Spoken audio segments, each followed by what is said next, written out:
En tous les cas, on vous le voit le faire à l'image. Vous avez lu la Bible et le Coran, J'ai l'intégralité. été aidé notamment par des chercheurs dont c'est le métier de...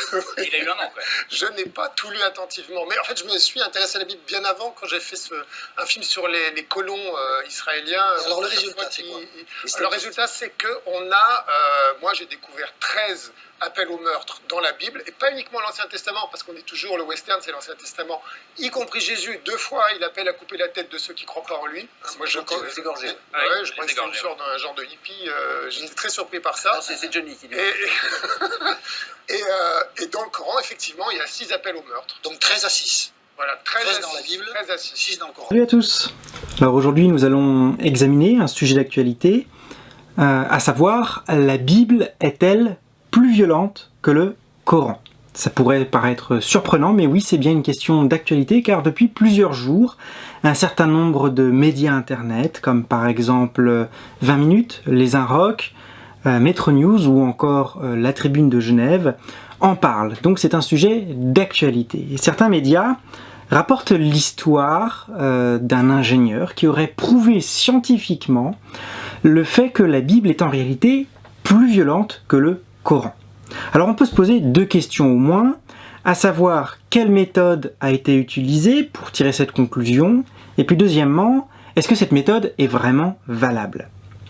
Alors la méthode est en réalité assez simple, puisque Tom Anderson, qui est l'ingénieur new-yorkais qui a développé le logiciel en question, à savoir un logiciel d'analyse textuelle qui s'appelle Odin Text, donc il a développé un logiciel assez simple, et ce logiciel lui permet de mesurer la proportion d'une thématique à partir d'un mot ou de son champ lexical à l'intérieur d'un texte.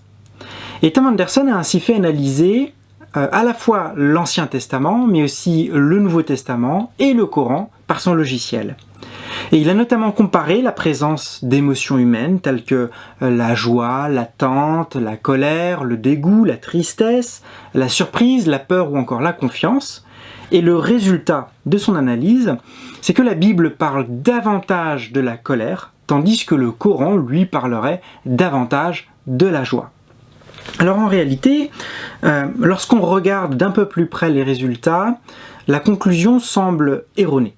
Erronée ou en tout cas partielle, dans la mesure où la vraie différence semble plutôt se situer ailleurs, à savoir que le Coran parle davantage de la foi et de la peur que la Bible, et les autres émotions, en revanche, sont à peu près à un niveau équivalent, il n'y a pas vraiment de différence notable. Donc, au final, il semblerait que le Coran parle un peu plus que la Bible de la foi et de la peur, mais il n'y a pas d'autres différences réelles. Alors, Tom Anderson est allé un peu plus loin. Il a pris des mots, comme par exemple le mot meurtre et le mot destruction, ainsi que le mot ennemi, afin de comparer ce mot dans les différents textes. Quelle est la présence de ces mots dans les différents textes? Eh bien, quand on regarde le mot meurtre et le mot destruction, eh bien, ils constituent 2,1% du Coran, contre 2,8% du Nouveau Testament et carrément 5,3% de l'Ancien Testament, soit le double du Coran. Donc les mots meurtre et les mots destruction seraient 2 fois plus présents dans l'Ancien Testament que dans le Coran. Quant au mot ennemi, eh bien quand on analyse le mot ennemi, il est présent à 0,7% dans le Coran, un tout petit peu plus que dans le Nouveau Testament où il n'est présent qu'à 0,5%, mais il est surtout présent 2 fois moins dans le Coran que dans l'Ancien Testament où sa présence s'élève au niveau, à la hauteur de 1,8% du texte. Alors à l'inverse, quand on regarde des mots un peu plus positifs, comme par exemple le mot pardon, eh bien le mot pardon est présent dans le Coran à hauteur de 6,3% du texte, soit le double du Nouveau Testament où il n'est présent qu'à 2,9% et quasiment 10 fois plus que l'Ancien Testament où il n'est présent qu'à 0,7%. Alors d'après Tom Anderson, son analyse tord carrément le cou à une opinion commune, à savoir que la Bible serait effectivement plus violente que le Coran.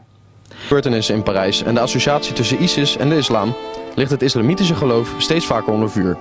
Zo worden moslims ervan beschuldigd dat hun geloof niet aansluit op onze westerse idealen. Maar hoe zit het dan eigenlijk met het christendom? Het geloof waarop onze cultuur grotendeels gebouwd is.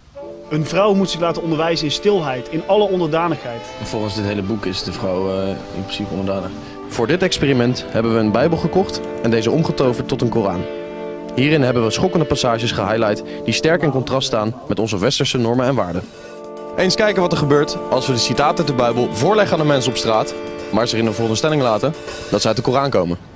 Als u mijn verordeningen verwerpt en als uw ziel van mijn bepalingen walgt, u zult dan het vlees van uw eigen zonen eten en het vlees van uw eigen dochters zult u eten. Want ik sta niet toe dat een vrouw onderwijs geeft. Dan moet u haar hand afhakken. Laat uw oog haar niet ontzien. Wanneer een man met een andere man slaapt, zij moeten zeker tot de dood gebracht worden. Wat is jullie eerste reactie? Klinkt echt belachelijk. Nou, ik wist eigenlijk helemaal niet dat dit ook erin stond. Hoe kan je hierin geloven? Ongelooflijk vind ik dat eigenlijk. Handen afhakken en zo, ja, zo zijn zij blijkbaar, maar ik... Als je vanaf je geboorte al zo wordt opgevoed met zulke gedachten, dan ga je toch op een bepaalde manier denken. Dit komt over alsof ze weer willen onderdrukken en willen onderwerpen aan hun geloof. Die vrouw wil helpen en als dank wordt de hand afgehakt, dus... Ja, zo is het. Ja. Dat is niet goed, hè? Nee. Als je dit nou naast de Bijbel zou zetten, wat zijn dan voor jou de grootste verschillen? Ik vind de Koran, zeg maar, als ik dit zo hoor, die vind ik iets agressiever met de hak de hand eraf. Ik denk dat de Bijbel toch ook positieve dingen heeft. Ze vertellen het anders in ieder geval. Het grote verschil is toch wel hier, wat hier ook expliciet blijkt uit veel meer de rol van de vrouw. In de Bijbel staat er iets minder hard erop, gewoon iets vredeachtiger. Ja, de wereld verandert en ik vind dat we toch wel een beetje daarmee mee moeten gaan. De meeste mensen van ons hebben gewoon vrijheid van keuze en vrijheid van meningsuiting gehad. Ja. En daardoor ga je op een andere manier denken. Ik vind het erg dat wat ooit opgeschreven is, men als de waarheid ziet. Maar zou je dit boek dan niet gewoon weg kunnen laten? Nou ja, het is al heel oud, hè, dus het hoort er een beetje bij, ja. Nou, dan hebben we een kleine verrassing voor jou. Want deze prachtige zinnen uit de Koran, die kwamen gewoon rustig uit de Bijbel. What the fuck? Serieus? Ja, wat de hel. Zo, dat had ik niet gedacht. Nee? Dat had ik echt niet gedacht, nee. Veel mooi voor woorden. Dit is echt ziek. Dit is echt ziek. Meen je dat? Ja, het heeft me heel goed gedaan. Nee, verwacht. Ja, nee? Het zijn alleen maar vooroordelen. En ik zeg altijd van, je moet niet vooroordelen, maar zelf doe ik het ook alleen maar. En het is iets wat je niet bewust doet. Het heeft alles met de media te maken natuurlijk. Ik blijf er gewoon bij, blijf gewoon rationeel nadenken. Ja. Kijk gewoon wat een beetje logisch is en doe er je voordeel mee. Tuurlijk heb ik vroeger ook bijbelverhalen gehoord en ik heb zelf op christelijke school gezeten.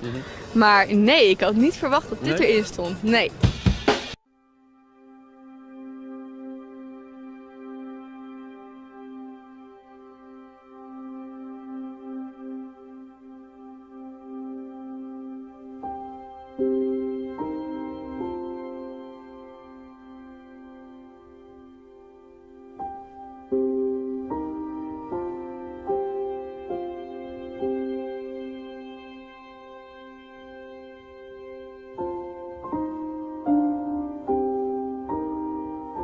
And if this country is going to insist on banning the Bible, then I think it's time for our country to respond and say, listen, you want to ban the Bible?